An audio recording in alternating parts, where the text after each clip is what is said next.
Jail में जज साहब अबुल हसन जुल्करनैन साहब की सदारत में हुई और जिसमें इस्तिगासे के वकला साहिबान और इमरान खान साहब की तरफ से हम पेश हुए, सलमान सफदर साहब पेश हुए, जबकि शाह महमूद कुरैशी साहब के वकला साहिबान नहीं आए थे। आज कार्रवाई जो है फाजिल जज साहब ने फर्द जुर्म आयद करने के लिए मुकर्रर की थी, लेकिन चूंकि गुज़िश्ता पेशी पे हमें नकुलात नहीं दिए गए थे और ये एक कानूनी सिकम था, तो आज जज साहब के नोटिस में हम ये ले आए कि फर्द जुर्म जो है बग़ैर नकुलात के नहीं बनाया जा सकता है, जिससे इत्तेफाक करते हुए फाजिल जज साहब ने फर्द जुर्म की कार्रवाई जो है वो डेफर कर दी है नेक्स्ट डेट के लिए, और आज हमने नकुलात वसूल कर ली है। आज की कार्रवाई की दो अहम बातें ये हैं कि आज फिर जो है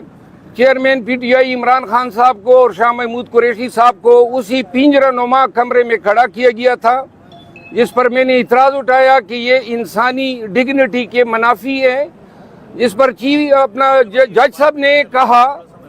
जज साहब ने कहा कि चूंकि उनके नोटिस में चंद ऐसी सेंसिटिव इंफॉर्मेशन लाई गई हैं, तो लिहाजा कमरे अदालत में उनकी मौजूदगी उनकी सिक्योरिटी के लिए ख़तरनाक होगी। बहरहाल जज साहब का ये कहना जो है मेरा ख्याल है हमें अपील नहीं करता है, क्योंकि जेल में और उस कमरे अदालत तक पहुंचने के लिए 3-4 गेटों से होके गुजरना पड़ता है, पूरे बदन की तलाशी ली जाती है और सारे वकला अंदर मौजूद होते हैं जो परमिट किए जाते हैं, जिनकी इजाज़त होती है, और सारे नॉन वकला हैं। तो लिहाजा वकला से खान साहब की जान को कोई ख़तरा नहीं है। आज फिर जो है वो वही तहकीर ज़दा कमरा जो था, और मैंने कहा कि ये ह्यूमन डिग्निटी के मुनाफी है, लेकिन जज साहब ने ये यकीन दहानी करा दी कि अगली हमारी समाअत जो है वो बड़े कमरे में होगी। आज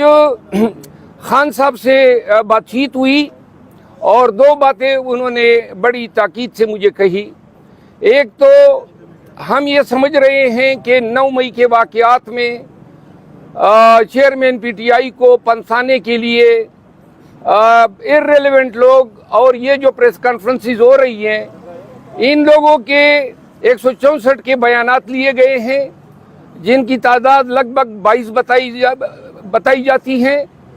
और हमें अंदेशा है कि शायद हुकाम जो हैं वो चेयरमैन पीटीआई इमरान खान को मिलिट्री कोर्ट जो है भिजवाएं। तो लिहाजा पाकिस्तानी अवाम को खान की तरफ से मैं आगाह करता हूं कि ये जो आए दिन आप लोग प्रेस कॉन्फ्रेंसेस देख रहे हैं, इसको जवाज बना के शायद हुकाम जो है अनकरीब खान को जो है मिलिट्री कोर्ट में जो ट्रायल शुरू हो गए हैं, इस हवाले से आज एक तफसीली प्रेस कॉन्फ्रेंस पाकिस्तान तहरीक इंसाफ की तरफ से मैं करूँगा, और जिसमें हम मुकम्मल तफसीलात देंगे। दूसरी बात जो है वो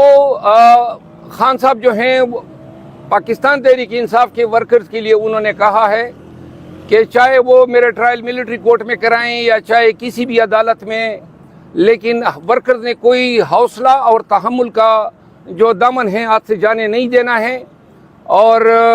उन्होंने इस चीज़ पे जोर दिया कि खैबर पख्तूनख्वा में जो है पाकिस्तान तहरीक इंसाफ जो है अपने कन्वेंशन शुरू कर ले। यहाँ तक मैंने आपको आगाह किया।